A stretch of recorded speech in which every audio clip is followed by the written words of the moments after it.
जय श्री राधे। पूज्य श्री सद्गुरुदेव भगवान के चरणों में प्रणाम। पूज्य श्री स्वामी राम सुखदास जी महाराज कहते हैं, नाम जप की खास विधि है। भगवान का होकर भगवान का नाम लें। केवल भगवान ही हमारे हैं और हम भगवान के ही हैं। संसार हमारा नहीं है और हम संसार के नहीं हैं। यह अगर पक्का विचार हो जाए तो तत्काल लाभ होता है। गोस्वामी तुलसीदास जी महाराज ने कहा है, बिगड़ी जन्म अनेक की, सुधरें अभी आज। हो ही राम को नाम जप, तुलसी तज कुसमाज। अनेक जन्मों की बिगड़ी हुई बात आज सुधर जाए। अनेक जन्मों की बिगड़ी हुई बात आज सुधर जाए और आज भी अभी अभी इसी क्षण सुधर जाए। कैसे सुधर जाए? तो कहते हैं कि तू राम जी का होकर राम जी को पुकार। परंतु हमारे से भूल यह होती है कि हम संसार के होकर भगवान को पुकारते हैं। संसार के काम धंधों के कारण वक्त नहीं मिलता। हम तो संसारी आदमी हैं, कलयुगी जीव हैं। इस प्रकार अपने आप को संसारी और कलयुगी मानोगे तो आप पर संसार का और कलयुग का प्रभाव ज़्यादा पड़ेगा, क्योंकि उनके साथ आपने संबंध जोड़ लिया। बिजली के तार से संबंध जुड़ जाता है तो करंट आ जाता है। ऐसे ही संसार और कलयुग से संबंध जोड़ेंगे तो उनका असर जरूर आएगा।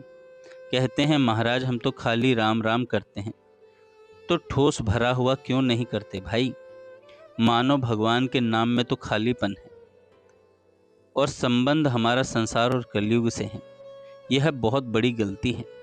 वास्तव में भगवान ही हमारे हैं।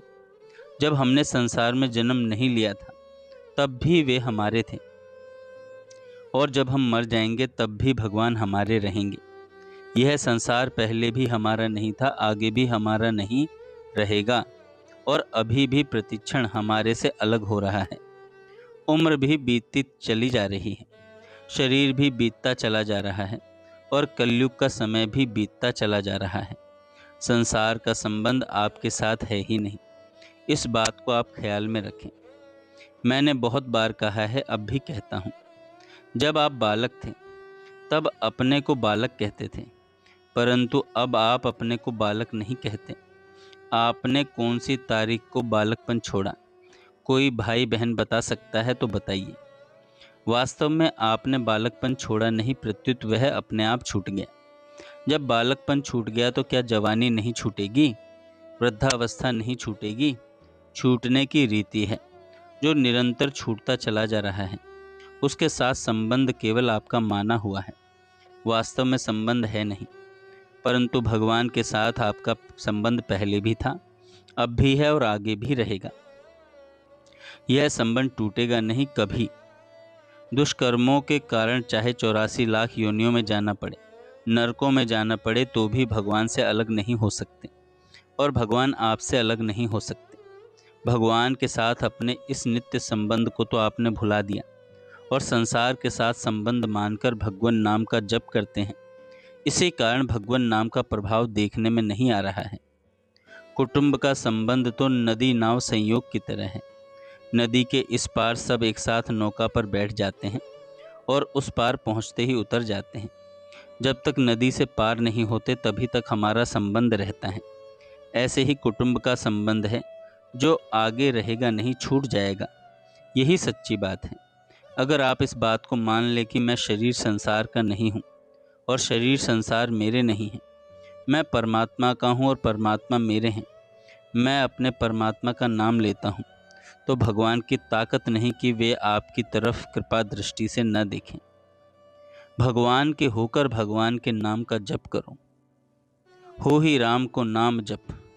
बच्चा माँ के साथ जितना अधिक घनिष्ठ संबंध रखता है, माँ उतनी ही जल्दी उसके पास आती है। बालक जोर से रो पड़ता है तो माँ अपनी बड़ी लड़की को भेजती है कि बेटी जा, भाई को समझाकर राजी कर। वह आकर भाई के हाथ में झुनझुनियाँ देती है, पर वह उसे फेंक देता है। वह लड्डू देती है, उसे भी फेंक देता है। बहन उसको गोदी में लेती है तो वह लात मारता है और माँ माँ करता है। तब माँ को उसके पास आना ही पड़ता है। अगर वह झुनझुनिया से राजी हो जाए अथवा बहन की गोदी में चला जाए तो फिर माँ उसके पास नहीं आती। बहन की गोद में माँ का दूध थोड़े ही है, वह प्यार थोड़े ही है। इस तरह नाम जप करने वाले का लोगों में आदर होता है कि वाह सा, ये तो भगत जी हैं, भजन करने वाले हैं, बस अब झुंझुना बजाओ बैठे। लोग आदर सम्मान करने लगते हैं, दंडवत प्रणाम करते हैं, पूजन करते हैं, प्रशंसा करते हैं कि ये बड़े भारी महात्मा हैं। यह माया रूपी बहन आती है और गोद में ले लेती है। उसमें राजी हो जाते हो तो फिर भगवान नहीं आते। नाम की बिक्री करके उसके बदले आदर लेते हो, भेंट नमस्कार लेते हो, सुख लेते हो, तो बताओ नाम का संग्रह कैसे हो? सुख लेकर नाम को खर्च कर रहे हो। संतों ने कहा है, हरिया बंदी वान ज्यों करिए कूक पुकार। कोई चारों तरफ से घिरा हुआ हो और वहां से निकलना चाहता हो तो वह जैसे पुकारता है, कोई छुड़ाओ छुड़ाओ, ऐसे ही भीतर से पुकार निकले, हे नाथ, मैं काम क्रोध लोभ ममता आसक्ति में फंस गया हूँ, हे नाथ मुझे इनसे छुड़ाओ। इस तरह आर्त होकर भगवान को पुकारो। जय श्री राधे।